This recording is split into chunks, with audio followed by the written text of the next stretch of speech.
spiritualité, le chemin existe parce qu'on a l'impression que c'est quelque chose qu'on doit gagner en fait. Ça rejoint l'éveil de l'hindouisme, hein.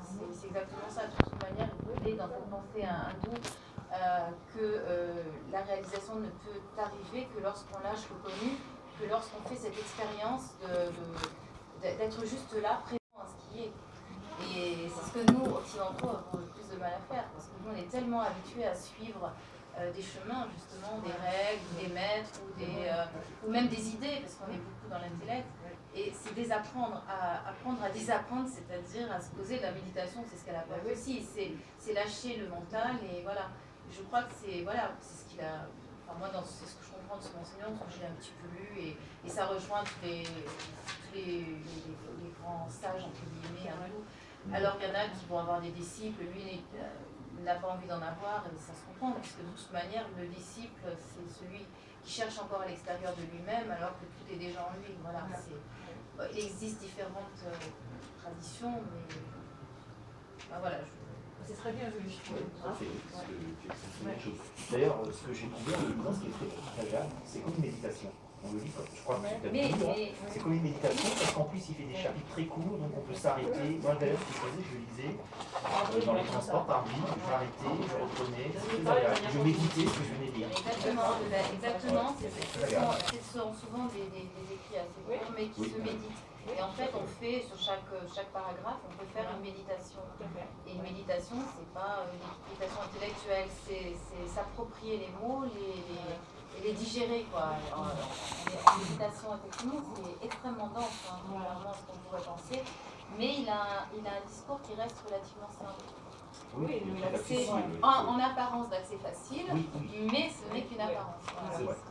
Et d'ailleurs, à propos de méditation, dans le livre, c'est des règles connues, quand il conclut un peu le thème, il dit en fait, il y a plusieurs possibilités dans celles qu'on a déjà évoquées, et il dit aussi, et la méditation, c'est la voie suprême. Pourquoi la méditation? Parce qu'en fait, il faut arriver à créer un état d'esprit qui supplante la pensée. Parce qu'on sait tous les effets nocifs de la pensée. Et pour lui, cette méditation, il y a d'autres formes aussi, c'est comme la voie suprême. L'arrêt de la pensée. Voilà, c'est ça. Mais en même temps, ça pourrait être une voie, ça aussi. Oui, aussi. Oui, c'est pour ça que c'est intéressant.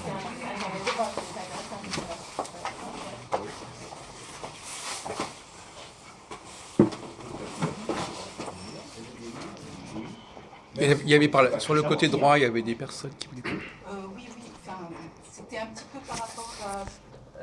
je rebondissais sur le fait qu'il était rebelle. Et en fait, moi j'ai entendu aussi dire qu'il y a beaucoup de personnes qui se sont suicidées après avoir écouté Krishnamurti, parce qu'il casse, mais il ne va pas forcément... c'est à nous, enfin c'est aux personnes de reconstruire. Et que voilà, ça c'est un des points difficiles, je pense, par rapport au texte de Krishnamurti, c'est-à-dire ce côté rebelle sans structure, oui, et après. Voilà. Donc il y a quand même, pour moi, il y a des choses très intéressantes, mais oui, et après. Voilà. Ça revient un peu à ce que disait effectivement la critique de Jung. Le fait qu'il n'y a pas de construction, voilà. Je voulais juste en remettre une couche, là, mais en deux phrases, rapidement, non, juste pour dire. Moi, j'aime beaucoup, hein, donc je reviendrai sur d'autres trucs plus pro-Krishnamurti après. Voilà, voilà, non, pour me rattraper. Mais c'est juste parce que tu as surtout souligné dans ton intervention sur la fin qu'il n'y avait pas de message collectif, que c'était un petit peu quelqu'un qui allait comme dans le sens de Kierkegaard, qui était un peu contre les structures, enfin qui pensait qu'il n'y avait pas de refus du conformisme, etc. Mais je me dis, moi, quand même, la grosse question que ça soulève, là, en contre, c'est qui des valeurs absolues. Alors peut-être, hein, mais pour moi, je pense que les valeurs absolues sont quand même une nécessité, et que les différents courants ont toujours, enfin le courant de pensée, les cultures ont cherché toujours à formuler ça. Alors qu'il y ait des inspirés, des gens comme ça qui cherchent à libérer un peu les êtres humains en les libérant un petit peu de leur conformisme, mais c'est à double tranchant, c'est ça que je veux dire, quoi. Oui. Il faudra peut-être... voilà. C'est vrai, et ce que tu dis, je pense Éclairez-moi. que quelqu'un qui a eu beaucoup de structure et beaucoup de choses très structurées, que ce soit philosophiquement, théologiquement, etc. Bon, c'est bien, c'est très libérateur de passer par Kierkegaard ou justement parce que c'est un peu pareil, hein, il y a eu aussi des gens qui sont suicidés à cause de Kierkegaard.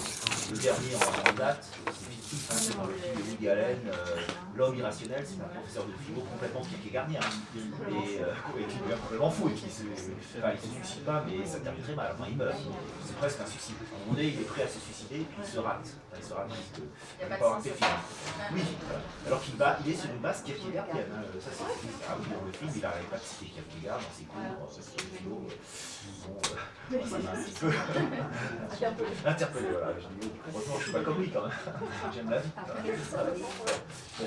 Mais Kierkegaard peut être sombre aussi. Voilà. Et c'est vrai, ce que vous avez dit, il y a eu des controverses. Je suis allé voir sur Wikipédia, parce que si vous voulez voir les choses négatives que je dis sur un penseur, allez sur Wikipédia, parce qu'ils adorent aussi les controverses. Il y a plein de controverses autour de... J'avais vu ça, mais il y avait une autre controverse, c'est le fait qu'il avait une liaison avec la femme de son protecteur, à un moment donné, enfin d'un maître, ses maîtres spirituels indiens, qui... Voilà, mais bon, c'est la vie privée, hein, de personne. Il n'a jamais prétendu être un saint, être un homme qui est au-dessus des... Voilà. Et surtout, moi, ce que je dis, parce que je vais laisser. D'accord, tu vas après. Et donc, on va passer à Gilles. J'ai écouté avec intérêt ce que vous avez dit sur Krishnamurti, Nietzsche, Kierkegaard, etc. Marie-Laure dit la vérité et la réalité. Et elle dit la vérité vient comme dans une espèce d'étiquette, en quelque sorte, que j'ai cité, qu'elle viendrait à nous. Et en même temps, elle dit connais-toi, parce que pour que la vérité vienne à nous, encore faut-il qu'on soit. Alors, globalement, j'ai trouvé un exemple pour l'évoquer, hein, c'est-à-dire le saisissement de la réalité sans aucun point de vue. Je suis au Bataclan, j'entends des coups de feu, je ne saisis pas la situation, je suis dans une période d'époque. Bon, et d'autre part, là, votre discours est très orienté vers le courant relativiste, je dirais, relativiste, hérité de, on en avait parlé une fois, hérité d'Héraclite, en quelque sorte. Et en même temps, si vous voulez, cette vérité qui est en correspondance avec le réel paraît comme un oxymore en Occident, de dire une vérité provisoire. C'est quelque chose d'un peu contradictoire, provisoire et vérité, pour ce qui est de l'Occident. Tant la recherche de la vérité absolue, c'est riche comme un principe, en quelque sorte. Et donc, pourquoi est-ce différent et pourquoi celui-là d'acheter à l'immuable? En fait, parce que l'immuable est à la fois il me contraint mais il est confortable, et en même temps, il oblige à ce que l'ensemble des vérités provisoires, qui serait un oxymore, se transforme en une vérité cohérence, qui serait une approche, une étape vers la vérité du point de vue de l'occidental que je suis. Voilà ce que je veux dire. C'est-à-dire que nos chemins ne sont pas si divisés que ça, ceci étant la vérité épisodique. Alors je sais bien, en Occident aussi, on traite de vérité provisoire, notamment en mathématiques, une vérité en fait tomber une autre, etc. etc. Einstein a fait tomber Newton, etc. Mais la vérité-réalité présente des flashs de la vie comme dans les côtés, exactement, des flashs de la vie. On n'a aucun jugement sur ce flash de la vie, tu parlais des arbres, etc. Et en même temps, ça c'est la relativité, et en même temps, il y a une espèce d'ordonnancement en Occident qui fait qu'on a aussi besoin d'une vérité de cohérence. Et c'est ces vérités relatives qui s'ajoutent les unes aux autres qui vont probablement donner la première marche vers la vérité de cohérence que recherche en général l'occidental. Bien entendu, vous conviendrez aisément que je ne parle pas pour moi parce que je ne suis pas un individu cohérent, mais je parlais en termes d'exemples qu'on pourrait suivre.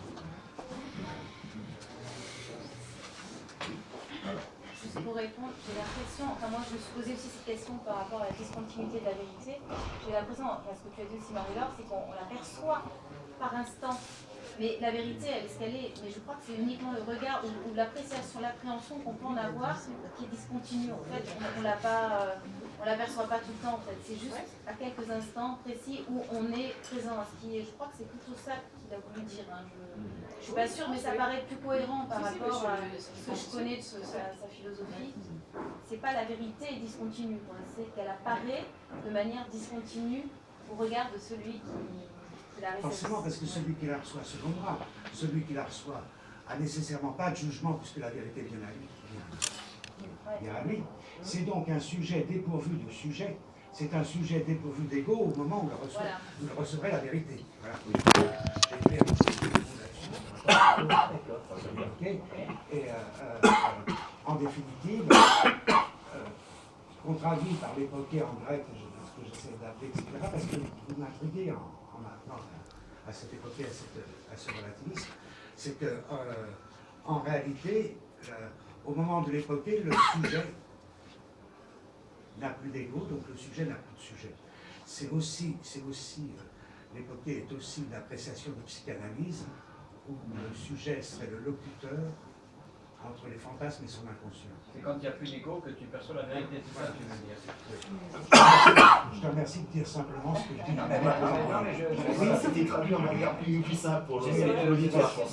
C'est intéressant ce qu'a dit Gilles avec l'époque. Je suis sûr que j'ai bien compris aussi. Voilà, oui, tu as parfaitement compris. Oui, non, mais c'est exactement, je te remercie beaucoup parce qu'il faut beaucoup de mots pour exprimer.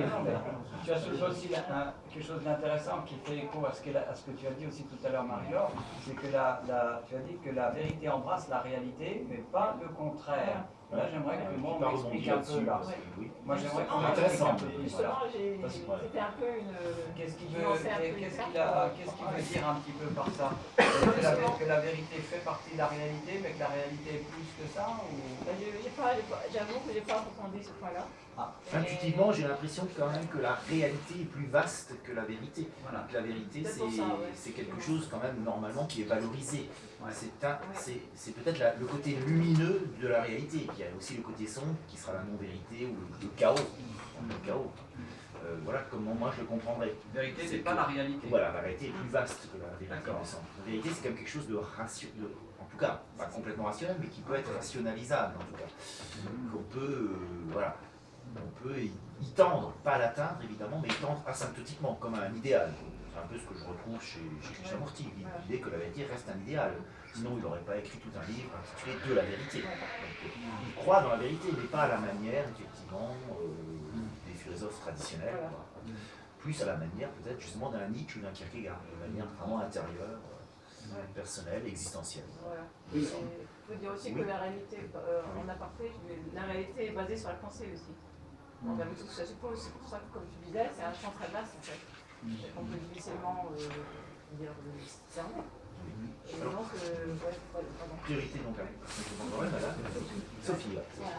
Alors moi j'ai l'impression que la vérité elle vient vraiment tout à l'heure je ne sais plus qui disait que Dieu était dans nous. Ça je le crois profondément et je pense que c'est quand on est en cohérence entre l'esprit et son âme et qu'on est en cohérence que la vérité s'éclaire au fond de nous et que ça nous paraît une évidence. Donc c'est aussi pour ça que c'est furtif. Mais c'est parce que c'est en, comment dire, oui c'est parce qu'en fait on est ancré surtout, on est cohérent avec qui on est, que la vérité apparaît. C'est comme ça que je le ressens. Oui, et d'ailleurs, c'est comme ça que présente aussi Krishnamurti, et ça c'est très indien, quelque part c'est très indien. Moi je trouve ça bouddhiste, et il me semble, Sylvie aussi nous l'avait rappelé, que c'est la vérité. Alors qu'en Occident, elle sera plutôt extérieure, objective d'une certaine manière, c'est quelque chose qui existe en dehors de nous, alors qu'en Orient, en général, et notamment dans la pensée indienne, il me semble, la vérité, elle est immanente, elle est en nous, on va la réveiller, on va la faire advenir, par exemple, la méditation, progressivement, ou alors ça peut être l'illumination, le Saturne japonais, voilà. Il y a différents chemins pour que la vérité advienne, mais elle n'est pas quelque chose d'extérieur, effectivement. Donc, et c'est pour ça qu'elle est plutôt individuelle, personnelle, intime. Mais donc, comme dit madame, la vérité est ma perception de la réalité. Oui, voilà, on pourrait dire ça aussi, quelque part. Oui, quelque part. Ah, Elle est merci. claire, la réalité. Intéressant. Elle est claire. Dans la réalité, Ah, c'est quelque chose de complètement cartésien. La vérité, ouais, non, mais c'est pas la traduction. En fait, sur des choses. La réalité, c'est quelque chose de cartésien, alors que la vérité, elle vient du profond de nous, donc c'est pas quelque chose, c'est quelque chose de spirituel. Oui, d'accord. C'est parce qu'on est en cohérence entre le corps, donc quelque chose de physique, et notre âme ou notre esprit, que la vérité ressort naturellement. Je sais pas comment dire ça. Oui, mais c'est pas Oui, le mot immanent. Elle est immanente. Elle est immanente. La vérité est C'est comme une immanente. perception des choses. Non pas transcendante. Voilà. Exactement, une perception des choses, pas de la réalité, mais une perception des choses. D'accord. La réalité, c'est pas. Exactement ça, la perception. Mais des choses, ouais, c'est ça. Merci. Oui, alors Jacques. Oui, le fait même de qualifier quelque chose de vérité, c'est une idéalisation de l'objet. En fin de compte, si je ne peux qualifier de vérité que quelque chose que j'idéalise et qui est extérieur à moi. Donc si c'est en moi, ça n'est plus une vérité. Parce que c'est déjà un jugement de valeur et un jugement d'amour par rapport à quelque chose. Donc déjà, le problème est mal posé. La vérité, c'est ma façon d'idéaliser quelque chose que je veux atteindre. On revient sur la notion de chemin, je veux aller vers cette vérité. Mais si je ne suis pas dans cette démarche d'aller vers la vérité, il n'y a pas de vérité. Donc ce qui est en moi n'est pas de l'ordre de la vérité. Ce n'est de l'ordre de la vérité que parce que c'est regardé par l'autre. L'autre, lui, peut idéaliser ce que je suis et qualifier ça de vérité. Alors, je développe un peu cette idée. C'est le rapport du sujet à l'objet. N'est-ce pas ? Si on prend par exemple la question des rapports entre le christianisme et le judaïsme, quelque part, pour le christianisme, ce que le judaïsme correspond à une vérité. Mais est-ce que pour les juifs, c'est de la vérité ? Est-ce que ce que je suis moi-même est de l'ordre de la vérité ? Ou est-ce que ça n'est de la vérité que par le regard de l'autre ? C'est le regard de l'autre qui fait que il me perçoit comme vérité, c'est-à-dire qu'il me perçoit comme idéal. Mais en fin de compte, moi, je n'ai pas à qualifier ce que je suis de vérité. C'est déjà un jugement d'extériorité. C'est-à-dire je ne peux qualifier de vérité que ce que je veux atteindre. Mais si je n'ai pas à l'atteindre, je n'ai pas à le qualifier de vérité, je n'ai pas à vouloir atteindre ce que je suis moi-même. Donc finalement, ça c'est une chose qui a disparu un petit peu, c'est le sentiment de dualité. C'est-à-dire qu'il y a, de même que la philosophie par exemple, c'est une volonté d'atteindre quelque chose. Mais c'est la notion de philos. Mais en fin de compte, est-ce que le sage veut être philosophe ? Est-ce que le sage recherche la sagesse, puisqu'il est déjà sage ? Est-ce que justement, ce n'est pas l'aveu d'un manque ? Il me manque quelque chose, et ce quelque chose-là, je vais l'idéaliser en l'appelant vérité ou sagesse. Mais si je suis moi-même, si je ne suis pas moi-même aliéné par ce qui est extérieur à moi, je n'ai pas à qualifier quoi que ce soit de vérité. J'ai simplement à être en moi-même. Donc déjà, je dirais qu'il faut bannir ce mot vérité quand il s'agit d'un rapport avec soi-même. Autrement, ce serait une sorte de narcissisme, c'est-à-dire que l'autre, le sujet se considérerait comme objet, c'est-à-dire qu'il serait amoureux de lui-même. Bon, mais à partir du moment où je suis amoureux, où je tends vers l'autre, et que je qualifiais ce chemin de vérité, à partir du moment où je ne veux pas entrer dans cette logique-là d'aller vers l'autre et d'être aliéné par l'autre et d'être donc extérieur à moi-même, je ne vois pas pourquoi le mot vérité est un jugement de valeur quelque part, et un jugement d'amour. Et donc à partir du moment où je parle de moi-même, je n'ai pas à parler de ma vérité. Oui, non, c'est intéressant. Je vais expliquer, je vais réagir. Je me permets de dire quelque chose avant de juste en 2 mots avant que tu interviennes. D'accord. Tu as dit, je vais chercher la vérité, il y a la vérité. Il ne faut pas oublier, comme dit Krishnamurti, que c'est en fait, c'est la vérité qui vient vers vous. Il y a pas, c'est ça le problème. La vérité et finalement, la pensée n'a même pas à intervenir. C'est quelque chose de. Non, moi je. Il n'y a pas du tout. Non, il n'y a pas employé le mot vérité du tout. Je suis désolé, il n'y a pas à parler de vérité. Vérité, c'est déjà une façon de dire quelque chose qui est extérieur à moi et que j'aime parce que ça n'est pas moi-même. Donc je suis désolé, je n'accepte pas cette idée d'une recherche de vérité intérieure. Ce que je vais répondre pour défendre quand même l'idée de vérité, mais c'est que ce n'est qu'un mot. c'est qu'il y a un paradoxe, c'est paradoxal. Finalement, ce mot n'a pas encore été dit. La vérité, de toute façon, elle est paradoxale. Comme tu dis, je suis d'accord avec toi. Sans le regard d'autrui, beaucoup de grands philosophes l'ont dit, hein, Fichte, Hegel, Schelling, enfin, toute la tradition métaphysique allemande ne fait que de dire ça. Et Sartre, par exemple, tous les grands philosophes disent la même chose. Ils disent qu'en fait, la vérité, si elle est purement intérieure, on ne saura pas que c'est la vérité. On sera peut-être bien avec nous. On a besoin du regard de l'autre. Sinon, on est effectivement, comme tu dis, dans le narcissisme. Et tu as raison de faire le lien avec l'amour. D'ailleurs, moi je voulais citer, tu m'as un peu devancé le très beau livre aussi de Krishnamurti qui s'appelle, puisque c'est le sujet, hein, Krishnamurti, même si on peut élargir sur la vérité en général, L'amour et la solitude, où il dit exactement ça. Il dit que finalement, sans le regard de l'autre, le regard amoureux de l'autre, on ne pourra jamais accéder à sa propre vérité. C'est l'autre qui va nous valoriser. L'amour révèle la vérité qui est en nous, en quelque sorte. Ça tombe. Il y a une idéalisation qui est nécessaire dans les relations humaines, c'est ce qu'on appelle l'amour. Heureusement qu'on a ça, effectivement. On a ce regard amoureux qui va... alors, peut-être qu'on peut remplacer, c'est ce que fait Kierkegaard, le mot vérité, enfin ce que je fais moi en lisant Kierkegaard ou même Krishnamurti, authenticité, ça serait autre chose. Coïncidence avec soi-même, ça serait l'idée d'authenticité, et non pas de vérité au sens, parce que le mot est trompeur, parce que le mot vérité, il veut à la fois dire quelque chose de scientifique, d'objectif, une vérité peut-être qu'on pourra jamais connaître, à laquelle on tend. C'est élogieux, la vérité c'est élogieux, voilà, c'est valorisant. Oui, voilà. Et ce dont parlent ces penseurs, c'est peut-être autre chose que la vérité. Il faudrait un autre mot, mais en français on a le mot vérité. Je crois qu'en russe, on a deux mots. On a le mot pravda qui veut dire la vérité au sens classique du terme, c'est-à-dire le discours vrai sur la chose. C'est pour ça que c'est un journal, hein. Le journaliste qui ne ment pas, il dit la vérité. C'est le banal de la vérité. Pravda, ça veut dire ce qui est droit. La vérité, c'est la vérité soviétique, on va dire. Et mir, qui veut dire à la fois le monde et la vérité, qui veut dire quelque chose de beaucoup plus mystique, de plus... voilà. Qu'on retrouve un peu chez ces auteurs spirituels, Kierkegaard, Krishnamurti, Socrate, l'idée que c'est une sorte de... Oui, moi je trouve pas de meilleure expression que de coïncidence avec soi-même. D'être bien avec soi-même, mais ça passe aussi par le regard de l'autre, et notamment le regard amoureux de l'autre, bien sûr. Et là, ta réflexion qui est très intéressante. Alors, on revient à Sylvie, ensuite Gilles. Voilà. Oui, effectivement, je pense qu'il y a une interprétation peut-être un petit peu erronée du sens de la vérité. Parce que Marie-Laure l'a rappelé tout à l'heure, elle parlait de l'étymologie latine, verus, c'est ce qui est aussi. Ce qui est, et celle-là, ça rejoint vraiment l'hindouisme et la non-dualité. En fait. Ce qui est, c'est justement quand on sort de la dualité. Ce qui est, c'est ce qui est existant. Il n'y a plus de jugement, il n'y a plus de moi, de toi, ça n'existe plus. Et là, on est en train de vouloir donner une explication à un sens qui, à mon avis, n'est pas le sens qui est voulu, en tout cas, par Krishnamurti, parce que la vérité, elle n'existe pas de manière à part entière, et on lui donne un sens. Nous, non. La vérité, c'est ce qui est. Donc, il n'y a pas à émettre un jugement quel qu'il soit. C'est juste une évidence de ce qui est, quand on l'aperçoit réellement. Moi, j'ai interprété comme ça. C'est vrai, le mot vérité pour nous. Et là, on rejoint vraiment l'Advaita, quoi. On est dans la philosophie de l'Advaita, complètement.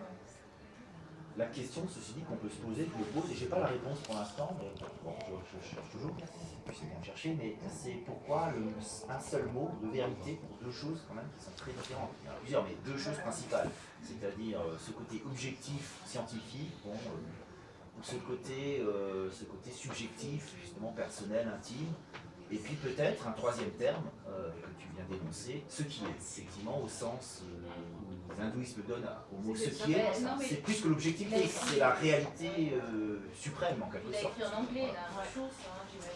Oui, et en anglais il n'y a qu'un seul mot aussi. Oui, mais c'est plus subtil, hein. Ça ne veut pas dire exactement la même chose qu'en français. C'est pour ça qu'en fait, il y a une petite confusion. C'est vrai que déjà le passage de l'anglais au français, c'est aussi une évidence. Voilà, c'est ça. C'est vrai, c'est une évidence aussi. Si on se base sur le mot français, c'est difficile. Alors Gilles, et ensuite Alice, qui a j'ai donné toujours un point de vue un peu occidental par rapport à vous, bien entendu. Mais ce que vous dites, je me suis intéressé à l'évoquer au plan psychanalytique et je me suis intéressé à l'évoquer pour pouvoir mieux comprendre ce qu'étaient les ordres contemplatifs. C'est-à-dire les âmes qui vivent dans l'amour de Dieu, qui sont l'amour de Dieu, qui ne sont plus rien que l'amour de Dieu. Ça me paraissait un mystère absolument incroyable, devant lequel je suis très dépourvu et devant laquelle mon incompréhension est grande. Ceci étant, dans dans ce que vous dites, il me semble que ça se rapproche un petit peu de ces ordres contemplatifs, ou en quelque sorte, alors je ne m'explique pas, hein, parce que je suis un peu mécréant, mais j'essaye d'en comprendre le mécanisme psychique de ces ordres qui seraient la contemplation où on cesse d'être, alors ça paraît incroyable, mais où on cesse d'être pour être l'amour de Dieu. Et d'autre part, je voudrais dire à la dame là, à Sophie, que je regrette un peu qu'elle ait vu dans Descartes que de la mécanisation, que du mécanisme, que Descartes ne soit pas spirituel, me paraît un peu hasardeux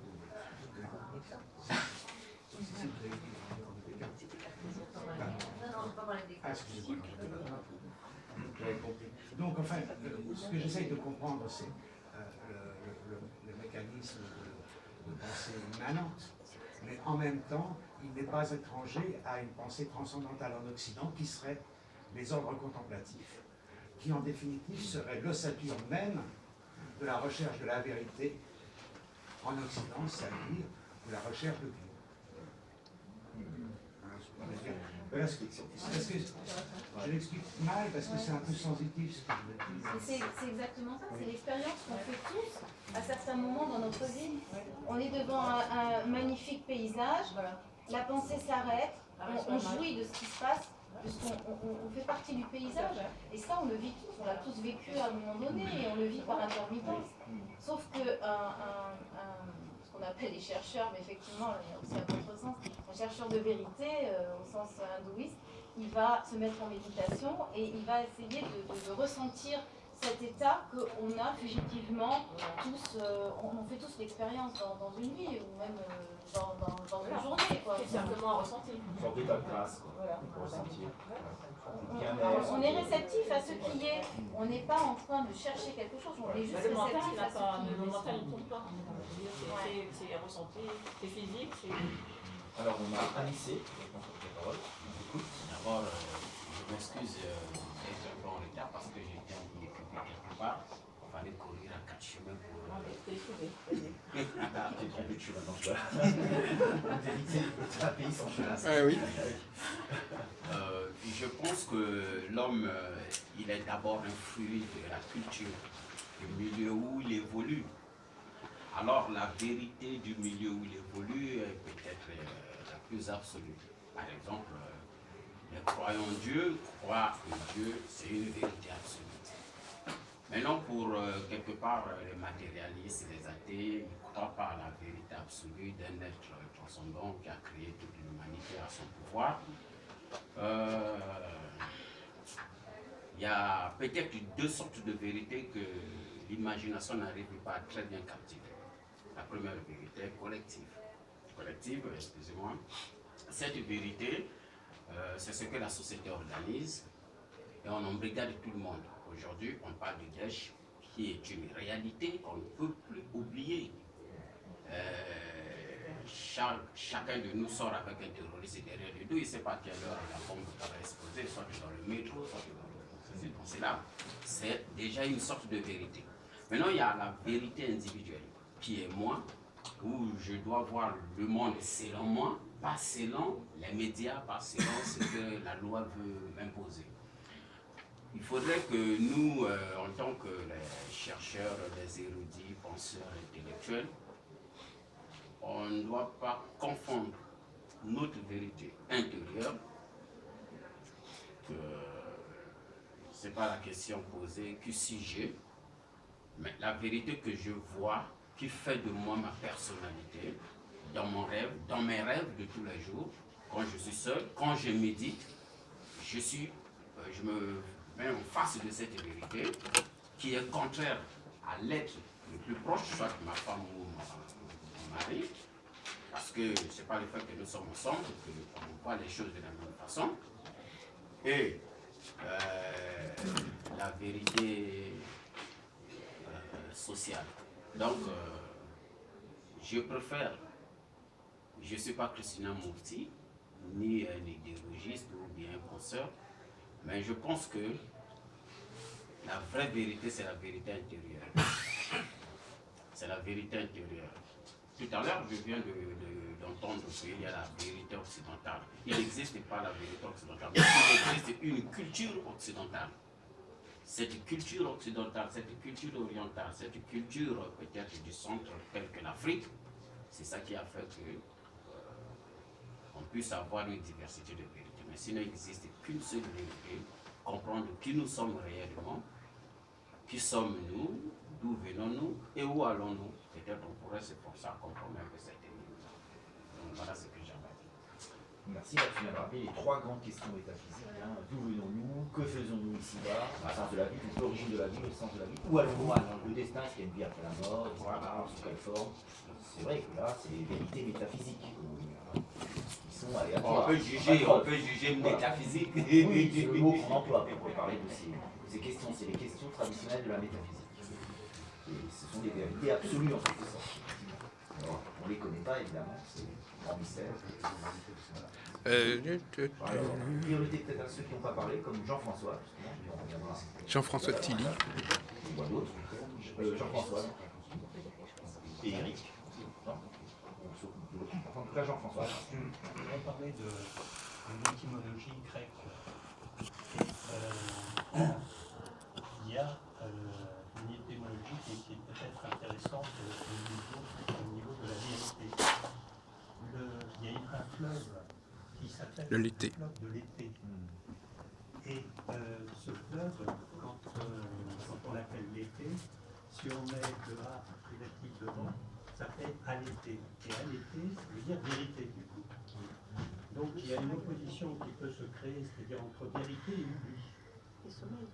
Alors là où je ne me rappelle plus, mais peut-être que ceux qui connaissent un peu la mythologie grecque peuvent rectifier un besoin, mais c'est intéressant de voir que ce fleuve de l'oubli, ce serait, alors là j'en suis pas sûr, ce serait pour ceux qui sortent de la vie et qui rentrent dans les enfers et dans l'au-delà, d'une certaine manière, au-delà des Grecs, ou au contraire, c'est sortir de l'au-delà pour rentrer dans la vie.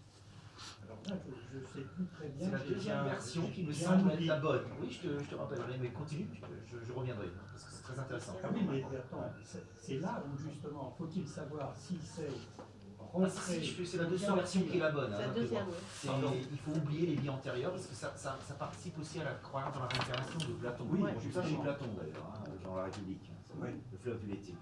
Donc ce serait sortir de l'enfer pour entrer dans la vie active. Oui, mais en oubliant ce qu'on a fait avant, enfin réincarner.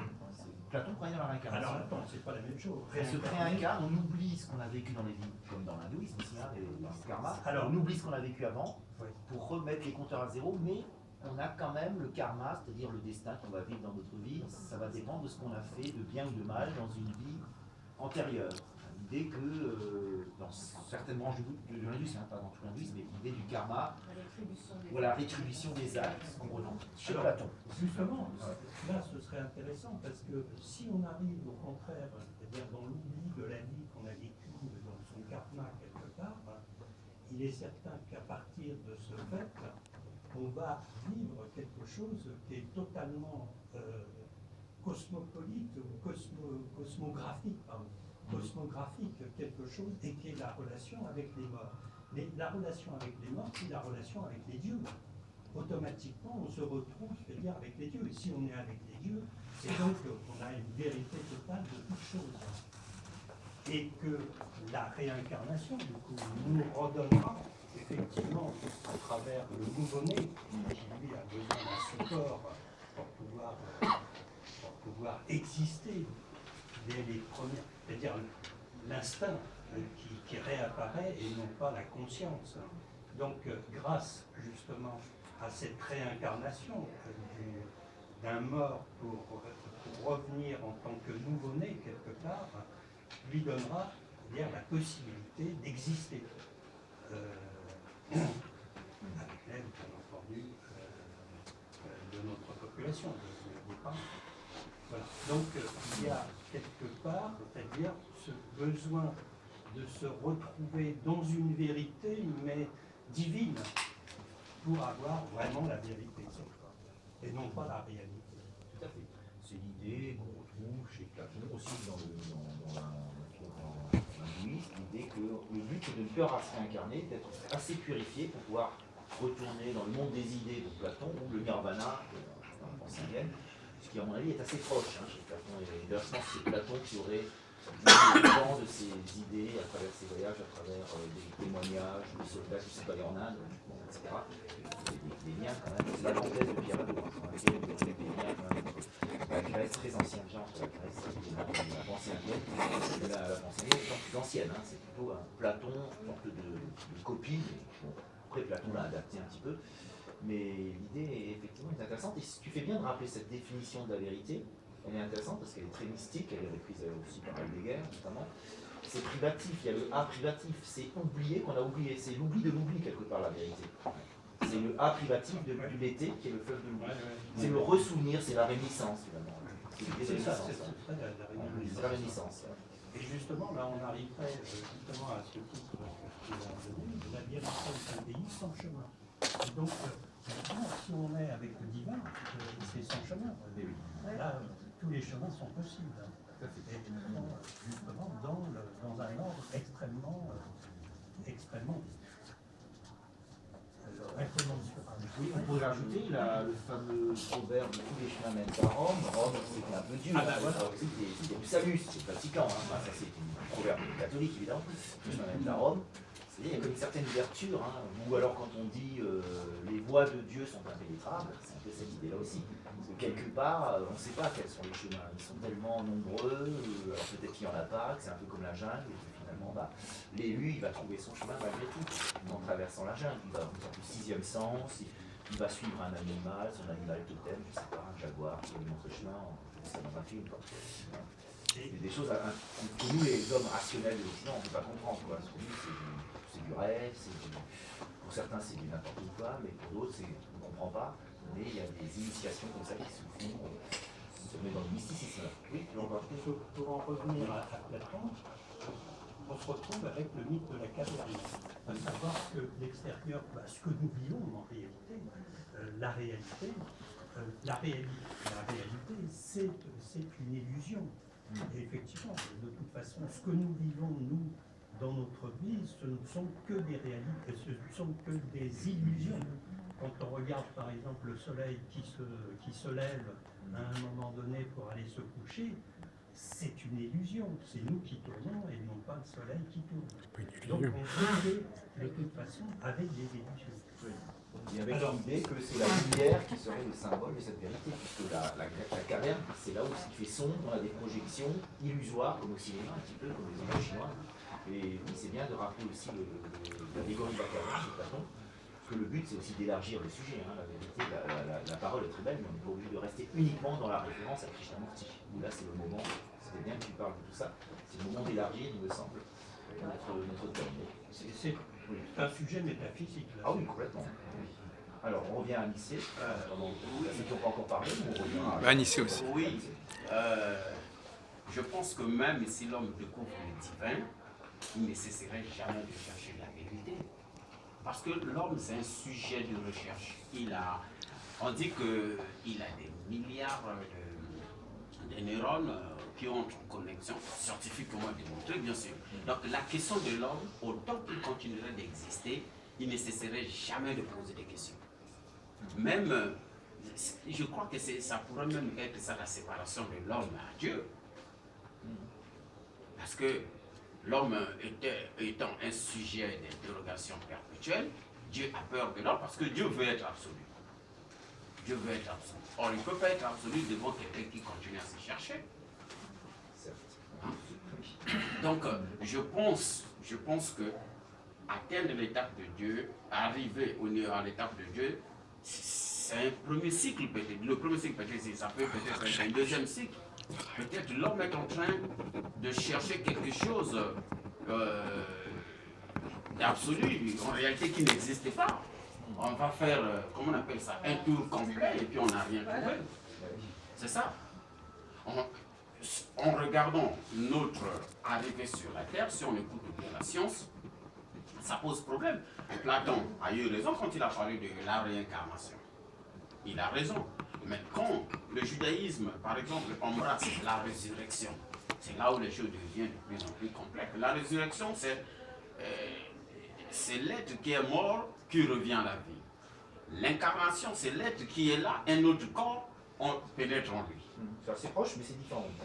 Oui, ça, j'explique ça avec des mots terre à terre pour qu'on... Parce que réincarnation, c'est un mot qui apparaît un peu mystique, mais sa définition est purement scientifique. Renouveau, un don, carnation chair. Nouveau dans la chair. Donc ça donne une explication plus claire de la chose. Au lieu qu'on attend qu'une incarnation soit, l'incarnation se manifeste et on va voir un esprit ou bien quoi qui vient rentrer dans notre corps. Ça peut se passer. Ça peut se passer au niveau de la pensée, au niveau de l'autre. Mais moi je pense que même si l'homme atteint le divin, il ne cesserait jamais de poser des questions. Oui, tu dis un peu comme Augustin qui dit je ne te chercherai pas si je ne t'avais pas déjà trouvé. Ce que ça veut dire, c'est qu'il a trouvé Dieu, mais qu'il le cherche toujours. Parce que, Dieu ici, c'est une sorte de stimulant. C'est un stimulant, oui. Un stimulant. Il faut toujours aller de l'avant, il faut toujours poser des questions, mais sauf qu'on ne le touchera pas. À la mort, on ne le touchera pas. C'est une idée nécessaire. Comme voilà, c'est une idée nécessaire. Un pilier, une borne qui fait que c'est notre référence dans le cosmos. Voilà. En réalité, on voyage vers l'inconnu. Non, c'est très juste. On voyage vers l'inconnu. Alors, Jacques. Oui, je voudrais revenir à une question linguistique. Il faudrait distinguer le vrai et la vérité, puisqu'on parlait de problème de distinction. D'ailleurs, il y a une expression très classique, le vrai n'est pas toujours vraisemblable. Donc finalement, le tort, c'est de ne pas distinguer entre ces deux termes qui existent dans toutes les langues d'ailleurs. True, truth, en allemand, Wahrheit, wahr, Wahrheit. Donc il y a Wahrheit, etc. Donc effectivement, le fait le vrai mot au départ, c'est le mot simple, c'est vrai. Et vérité, c'est le substantif. Hein, c'est la représentation du vrai. La beauté, c'est la représentation du beau. Et je crois qu'on n'a pas du tout abordé cette question. C'est pas qu'il y a dans la langue même cette dualité. Il faudrait quand même y travailler. Qu'est-ce que c'est que la différence entre le vrai et la vérité? Qu'est-ce que la différence entre le beau et la beauté? Qu'est-ce qu'il y a entre le réel et la réalité? Alors effectivement, on regrettait tout à l'heure de ne pas avoir les outils linguistiques, mais on les a en quelque sorte. Si on jouait sur cette dialectique entre l'adjectif et le substantif, on pourrait peut-être avancer davantage et éviter certaines confusions.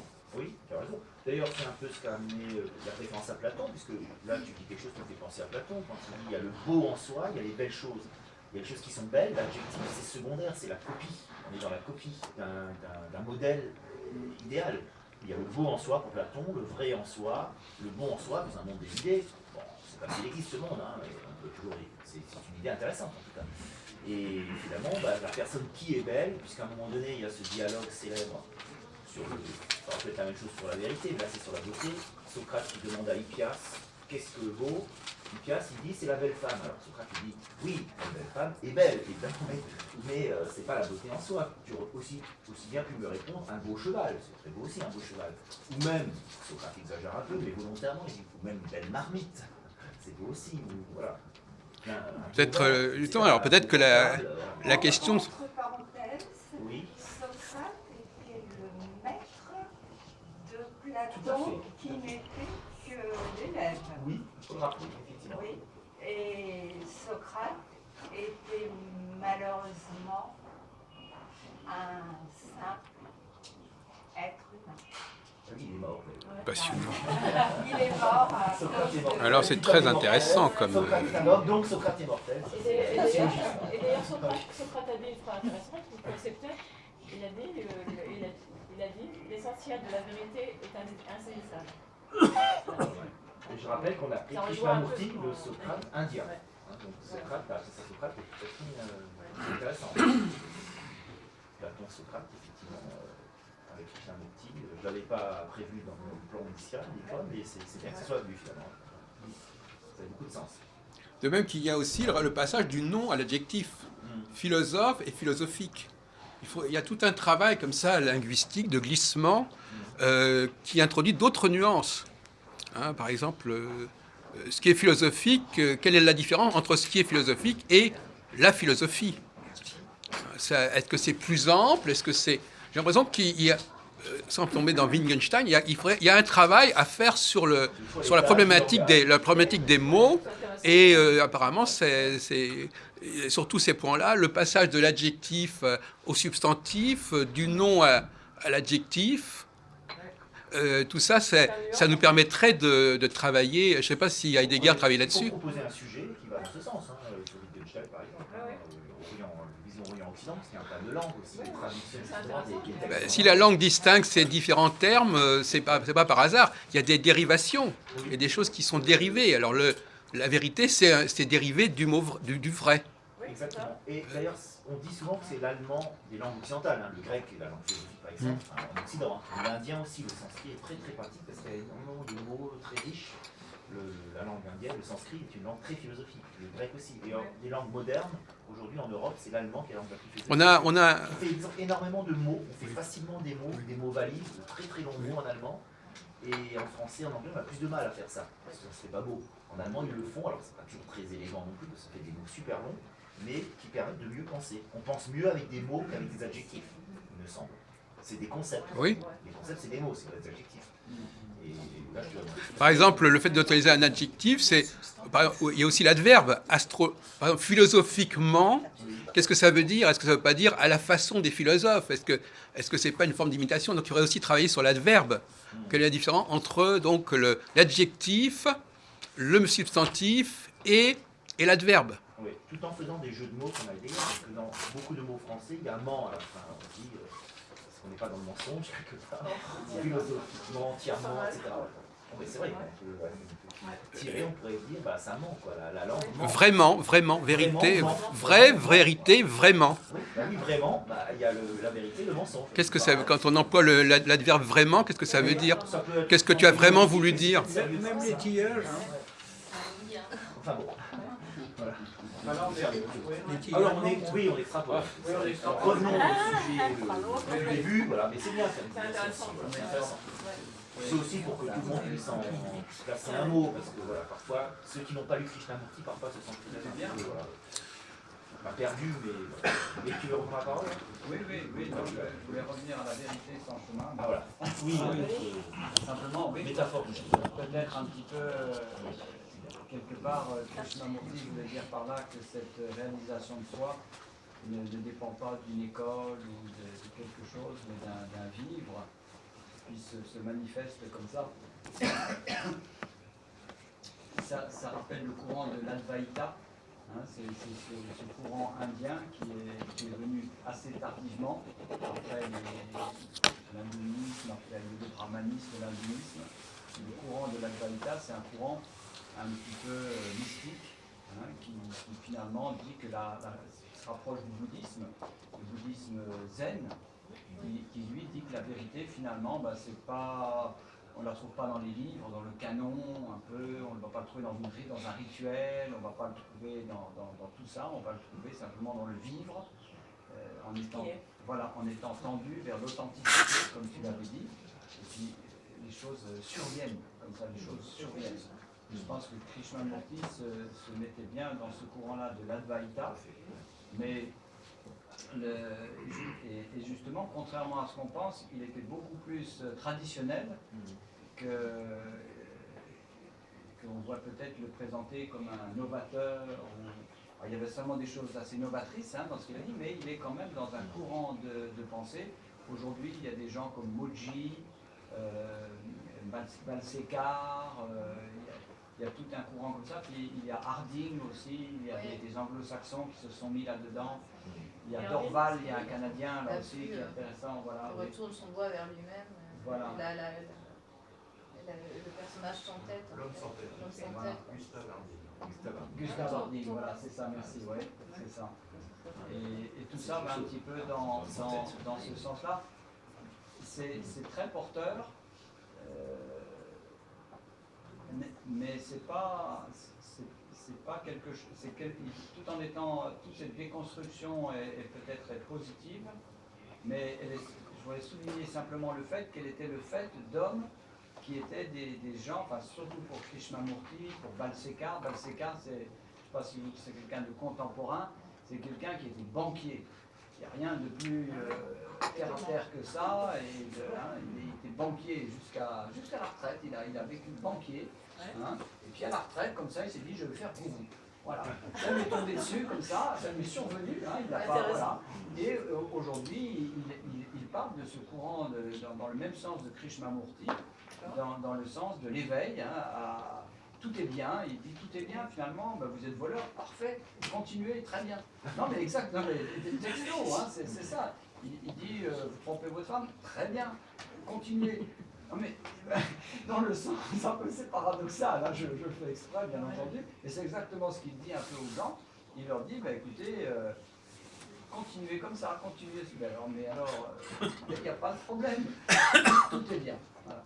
Et ce qu'il veut arriver à dire, c'est un petit peu comme Krishnamurti, c'est que quelque part, à un moment donné, dans ce courant de vie qui est le vôtre, vous devez vous éveiller à la réalité, à quelque part. Et ça peut survenir à tout moment, et ne vous inquiétez pas trop, finalement, parce qu'il y a toute une destinée, c'est très complexe, mais que quelque part, on doit s'éveiller à cette réalité autre.